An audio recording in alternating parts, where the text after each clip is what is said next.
घो तो चलो छरंगे के पास। पॉलिटिकल इन्फ्लुएंसर और रील स्टार छरंगे के बारे में बात करेंगे हम। आज आपल्याला हे बोलत असताना मला दोन गोष्टी आवर्जून सांगायच्यात। उन्हात बसतो मरतो मरतो मरतो और उन्हात बसतो उन्हात बसतो मरतो बाजावर बसतो छातीत धडकी घेऊन बसतो आता मरतो। अरे कशासाठी मरतो काय कारण? आणि मरतो उन्हात बसतो आणि मरतो। तुम्हाला सांगतो मनोज जरंगे हे जर अशा प्रकारे स्वतःच्या प्रकृतीवर घाला घालून घेत असतील आणि मनोज जरंगे ही व्यक्ती भावनिक, एक हिंदी म्हण आहे, भावनिक ज्या प्रकारे म्हणजे महाराष्ट्राला काहीतरी पॉलिटिकल काही ग्रुप्ससाठी जर काय म्हणतात ते हिंदीत एक म्हण आहे, म्हणजे एक भावनिक वातावरण तयार करून, मला ब्लॅकमेल म्हणायचं नाही परंतु गौरण घालत, गौरण माहिती आहे तुम्हाला? आमच्या खेड्याच्या भाषेत जसं मनोज बोलत होता, गौरण घालून बोलत होता, आता मी जास्त बोलणार, मी 5 मिनिटं बोलतो आणि मी आटपून घेतो। अरे संविधानाचा विषय, संविधानातल्या विषयातलं माती धोंडे तरी तुला माहित नाहीत मनोज? तुझ्या बोलण्याला मी जसं सांगितलं रील स्टार सारखं लोक पाहतात इथपर्यंत ठीक आहे, परंतु मला मनोजला 2-3 गोष्टी आवर्जून सांगायच्या आहेत। माननीय मुंबई उच्च न्यायालयाने मनोजच्या मागच्या उपोषणाच्या वेळेस स्पष्ट केलेलं आहे, प्रकृतीच्या बाबतीत कोणतीही कॉम्प्रोमाइज केली जात नसते कायदेशीर दृष्ट्या।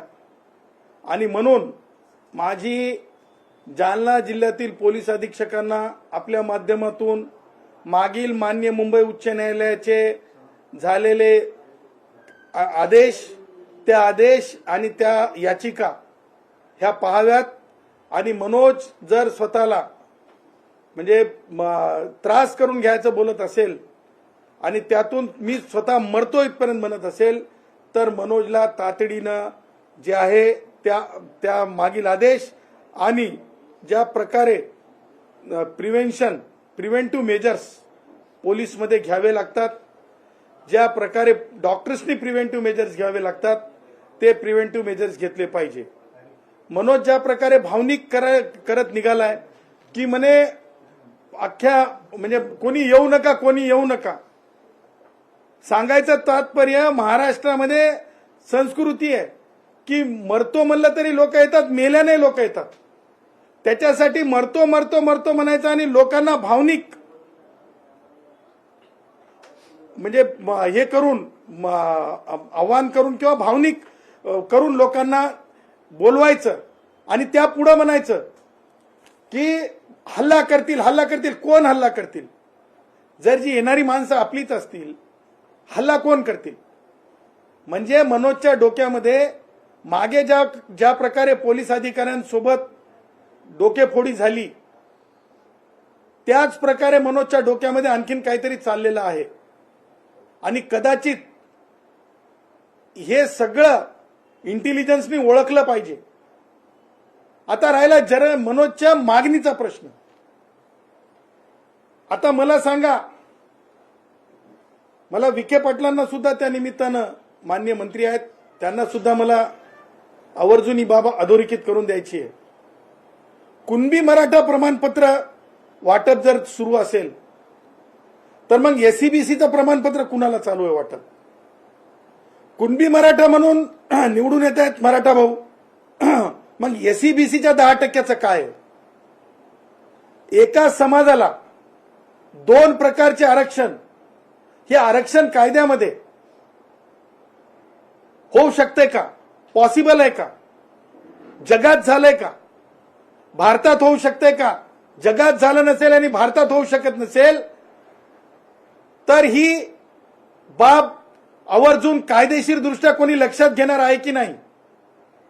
मनोज सोबत ही चर्चा करणार आहेत का की 10% दिलेलं आरक्षण रद्द करून घ्यायचं का? ही चर्चा होणार आहे की नाही असा देखील मी प्रश्न उपस्थित करतो. मला हे म्हणायचं नाही डोळे नसलेली व्यक्ती दळते आणि मला हे म्हणायचं नाही कुणीतरी पीठ घेऊन जाईल, हे मला म्हणायचं नाही, खाऊन जाईल हे मला म्हणायचं नाही, परंतु डोळसपणे आपल्याला आरक्षण बघावं लागेल. आरक्षण हे गरिबी हटावचं धोरण नाही, ओढून ताणून सामाजिक मागास होऊ शकत नाही. जरंगेंची भाषा ही सामाजिक मागासांसारखी आहे का? इथूनच आपण लिटमस टेस्ट म्हणजे आपण एका छोट्याशा रक्ताच्या थेंबावरून रक्तामध्ये काय चालू आहे आपण पाहतो, काय ऑर्गॅनिझम आहे हे आपण पाहतो. जरंगेची भाषा निश्चितच त्याचा वैयक्तिक क्रोध किती आहे माननीय मुख्यमंत्री देवेंद्रजी यांच्यावर, कशा प्रकारची ती भाषा करतात. आणि त्यामुळं हे सगळं भाष्य हे एक सांगून जातंय की रील स्टार मनोज जरंगे यांनी ही नवीन रील आज जी हे केलेली आहे, रिलीज केलेली आहे, त्या रिलीजच्या आधारे मनोज जरंगेंना प्रिव्हेंटिव्ह मेजर खाली मनोज जरंगेंना आता थांबवणं आवश्यक आहे, कायदेशीर थांबवणं आवश्यक आहे, वैद्यकीय दृष्ट्या थांबवणं आवश्यक है. मनोज के जान को कुछ नहीं होना, डॉक्टर मनोज को दवाखाने ले जाना. मनोज के जान को कुछ नहीं होना, डॉक्टर मनोज को दवाखाने ले जाना. क्योंकि भारत का कोर्ट कहता है ये समझे बिना कुछ मत करना, मनोज को दवाखाने ले जाना. कारण कोर्ट जर म्हणत असेल आणि कोर्टाने स्पष्ट केलं असेल तर मला असं वाटतंय की मनोजच्या म्हणजे मनोज जर एवढा म्हणजे तिळपापड होत असेल, तिळपापड तर त्यावर आपण जे आहे संबंधित पोलीस अधीक्षक आणि संबंधित सिव्हिल सर्जन यांनी काळजी घेतली पाहिजे असं माझं मत आहे. आणि हनलं मागे असं म्हणणं आणि त्याच्यातून एक वातावरण निर्माण करणं, त्याचबरोबर मनोजच्या ज्या मागण्या आहेत ती एकही मागणी संविधानिक दृष्ट्या टिकू न शकणारी असल्याने केवळ रील स्टारची त्या रीलच्या याच्यापुरती काय म्हणतो त्याला आपण विविंग पुरती तेवढीच मर्यादा असते. मला असं वाटतं की मनोजलाही माहीत झालंय की पेंडॉल टाकलं तर पेंडॉलमध्ये बसतील एवढे लोक येणार नाहीत, पेंडॉल टाकला तर पेंडॉलमध्ये बसतील एवढे लोक येणार नाहीत. आणि म्हणून मनोज अपरोधिकपणे लोकांना जे आहे म्हणजे भावनिक, मी म्हणणार नाही ब्लॅकमेलिंग, इमोशनल ब्लॅकमेलिंग म्हणणार नाही, इमोशनल ब्लॅकमेलिंग करता है ऐसा नहीं कहूंगा भाई, इमोशनल ब्लॅकमेलिंग करता है ऐसा नहीं बोलूंगा, पण इमोशनल लोक सामान्य नागरिकांना चिमटे काढत आहे की ते आलेच पाहिजे, हा दृष्ट हेतू नको येऊ म्हणण्या मागे आहे मनोजचा. आणि त्यामुळे सुज्ञ नागरिक येणार नाहीत या घडीला, म्हणून मनोज जरंगे हे टेंट वगैरे काही टाकत नाहीत. परंतु पत्रकार तरी राहावेत त्याच्याजवळ म्हणून पत्रकारांच्या बाबतीत मात्र म्हणते की एक फारी टाकतो. म्हणजे किती प्रसिद्धीची गुदगुदी आहे हे लक्षात ठेवा.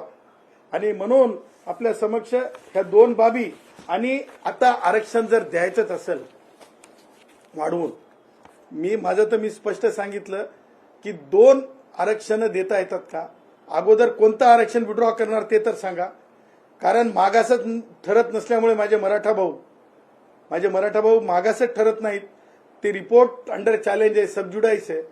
अशा परिस्थितीमध्ये 2 आरक्षण चालू आहेत, याला उत्तरदायी कोणीतरी असलं पाहिजे.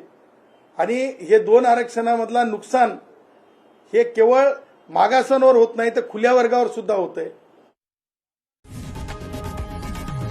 लोकशाही मराठी ऐका, पहा, जागरूक रहा.